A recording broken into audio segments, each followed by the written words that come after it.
السلام علیکم. جی وعلیکم السلام ورحمۃ اللہ وبرکاتہ. سر ایک دو سوال ہمارے پاس آئے. جی جی ایک تو سر پہلا سوال تو یہ کہ حلالہ جی. اس کی شرعی حیثیت کیا ہے؟ اچھا. اور کیا حلالے کے بعد مطلب جو نکاح ہوتا ہے اس میں کیا حق مہر بھی عطا ہوتا ہے؟ اچھا جی چلیں. بسم اللہ الرحمن الرحیم. یہ سوال ہمارے ایک دوست نے بھی ہم سے کیا تھا. حلالے کی شرعی حیثیت آپ نے پہلا سوال یہ کیا. یاد رکھیے گا کسی عورت کو اگر طلاق ہو گئی، وہ عورت اگر اپنے پہلے شوہر کے پاس جانا چاہتی ہے، ٹھیک ہے، اور جس سے اب وہ دوسرا نکاح کر رہی ہے جس کو عقد ثانی کہا جاتا ہے، نکاح کے وقت میں اگر یہ شرط رکھی گئی اور ایجاب کے قبول کرواتے وقت مرد نے اس شرط کو دہرا دیا یا کہہ دیا کہ بھئی میں حلالے کی نیت سے نکاح کر رہا ہوں، تو اس پہ لعنت آئی ایسے شخص پر. ٹھیک ہے، کیونکہ دیکھیں یہ پلاننگ ہے، یہ تو پلاننگ کر دی گئی نا کہ میں چند دن کے بعد چھوڑ دوں گا. تو حلالے کی شرعی حیثیت یہی ہے کہ نکاح کیا جائے گا، اس میں شرط لکھی یا زبان سے کہیں نہیں جائے گی کہ بھئی میں اس لیے نکاح کروں کہ چند دن کے بعد میں اس عورت کو چھوڑ دوں گا اور یہ میرا حلالہ ہو جائے گا. وہ عورت جو عدت گزار کے پہلے شوہر کے پاس چلی جائے گی. اس طرح کا عمل یہ مکروہ تحریمی ہے. ٹھیک ہے، اور ایسے شخص پر کئی وعیدیں آئی ہیں، لعنت تک کی وعید آئی ہے. ٹھیک ہے، تو یہ پلاننگ کے تحت آج کل لوگ کرتے ہیں کہ ہم نے فلاں کا گھر بچانا تھا، فلاں ایسا کرنے والا شخص گناہ گار ہو جائے گا.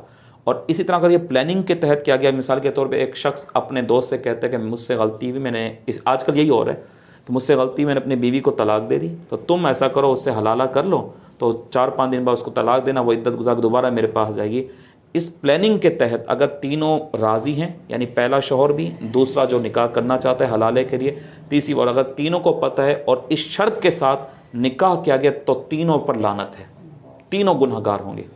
البتہ اگر پہلے شوہر سے کوئی اولاد ہے اور اس سے طلاق ہو گئی ہے اس عورت کو، لوگ کچھ جاتے ہیں کسی شخص کے پاس کہ بھئی مجبوری یہ ہے کہ اس کے بچے ہیں، اب وہ عورت اگر گھر پہ نہیں ہے، بچوں کی پرورش صحیح نہیں ہو سکتی، تم مہربانی کرو اللہ اس کے رسول کے رضا کے لیے شادی کر لو، شادی کے بعد کچھ مہربانی کرنا تو تاکہ وہ اس عورت کو اپنے گھر میں جا کر ان بچوں کو اختیار مل جائے.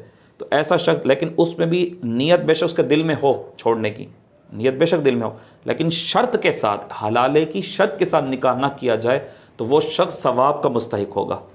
اسی طریقے کے ساتھ حلالے میں، یعنی کہ جب دوسرا نکاح ہے، اس کو حلالہ نکاح بھی نہیں کہنا چاہیے، بس نکاح کہنا چاہیے. تو جس طرح عام روٹین میں جو نکاح پڑھایا جاتا ہے اس میں حق مہر ہوتا ہے، تو لازمی طور پہ یہ بھی تو ایک نکاح ہے، تو اس میں بھی لازمی طور پہ حق مہر رکھا جائے گا. السلام علیکم. اسی طریقے سے ایک اور چیز میں اس میں ایڈ کر دوں کہ یہ بھی پوچھا گیا تھا کیا اس میں مباشرت ضروری ہے، یعنی میاں بیوی کا ملاپ ضروری ہے؟ جی بالکل ضروری ہے، کیونکہ یہ نکاح کا حصہ ہے، تو اس میں ملاپ بھی ہوگا. کچھ لوگ کیا سمجھتے ہیں کہ صرف نکاح کر لو، کاغذی کارروائی ہو گئی، 2-4 دن ان دونوں نے ساتھ رہے، مباشرت نہیں کرتے آپس میں، ملاپ نہیں کرتے آپس میں، تو یہ تو گناہ ہے سراسر، تو اس میں مباشرت بھی کرنی پڑے گی. جزاک اللہ.